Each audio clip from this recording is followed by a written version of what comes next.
ఇప్పుడే జీ5 app download చేయండి. చూడండి మీ ఫేవరెట్ టీవీ షోస్ ఎప్పుడైనా ఎక్కడైనా. నీ కష్టాలన్నిటికీ కారణం నేనే. నేనెందుకు ఇవన్నీ చేస్తున్నానో నీకు బాగా తెలుసు. నా మిత్రాన్ని నాకిచ్చేస్తే ఇవేమీ ఉండవు, అన్నీ ఆపేస్తాను. నీ మీదొట్టు లక్ష్మి, ఖచ్చితంగా ఆపేస్తాను. మరి మిత్రాన్ని ఇచ్చేస్తావా? ఇవ్వడానికి ఆయన ఏమైనా వస్తువా? మనిషి అని నాకు తెలుసు. వస్తువు అయితే ఒక రేటు ఉంటుంది, మనిషికి ఒక రేటు ఉంటుంది. వస్తువు రేటు దాని ఓనర్ డిసైడ్ చేస్తాడు, కానీ మిత్ర ప్రైస్ నేను డిసైడ్ చేస్తున్నాను. ఆ ప్రైస్ డబ్బుల రూపంలో కాదు, నీ కష్టాల రూపంలో. నువ్వు నన్ను ఎంత కష్టపెట్టినా నా భర్త నీకు దక్కడు. పరాయి స్త్రీని కోరుకున్న రావణుడు ఏమయ్యాడో, పరాయి పురుషుణ్ణి కోరుకున్న శూర్పణఖకు ఏ గతి పట్టిందో నీకు తెలుసనుకుంటా. భర్త ప్రాణాల కోసం సావిత్రి ఆ యముడితోనే పోరాడింది. నా భర్త కోసం నీలాంటి వాళ్ళు ఎంత మందొచ్చినా నేను పోరాడతాను. ఎన్నాళ్ళని పోరాడతావు? అలసిపోతావు లక్ష్మి. ఎప్పటికైనా మిత్ర నా వాడే. ఇప్పుడే నువ్వు మిత్రనిచ్చేస్తే కష్టాలైనా తప్పుతాయి. కష్టాలు నాకు కొత్త కాదు. నా చిన్నప్పటి నుంచి సమస్యలతో సవాలు చేస్తున్నాను. అయితే నువ్వు నా మాట వినవన్నమాట. ఇప్పుడు నీకు అరుపు వినిపిస్తుంది చూడు. లక్ష్మి, డాడ్. మిత్రగారు,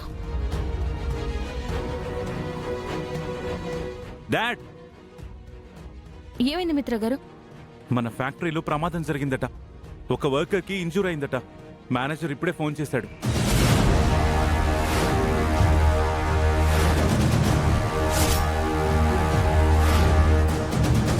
ఆ వర్కర్కి ఇప్పుడు ఎలా ఉందంట మిత్ర? హాస్పిటల్కి తీసుకెళ్లారట డాడ్. మిగతా వర్కర్స్తో కలిసి యూనియన్ లీడర్స్ స్ట్రైక్ చేస్తారంటున్నారట.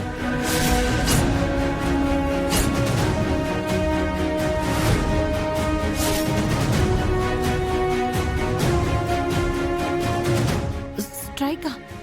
ఫ్యాక్టరీలో డెలివరీ ఇవ్వాల్సిన సరుకు చాలా ఉంది. వర్కర్స్ స్ట్రైక్ చేస్తే సరుకంతా ఆగిపోతుంది.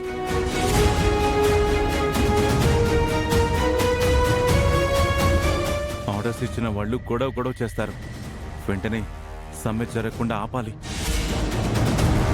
మిత్ర, నువ్వు లక్ష్మి ఫ్యాక్టరీకి వెళ్ళి యూనియన్ లీడర్తో మాట్లాడండి. నేను హాస్పిటల్కి వెళ్ళి గాయపడిన ఆ వర్కర్ని చూసి వస్తాను. Okay dad.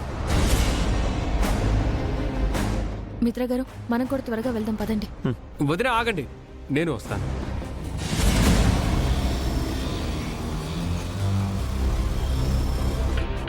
మీరు వెళ్లాల్సిన అవసరం లేదు.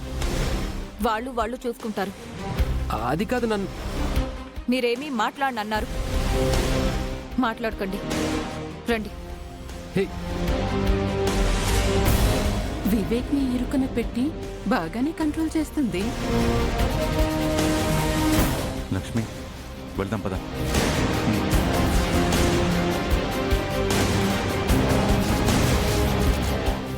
జీ5 యాప్ డౌన్లోడ్ చేసి అన్ని ఎపిసోడ్స్ పూర్తి ఉచితంగా చూడండి.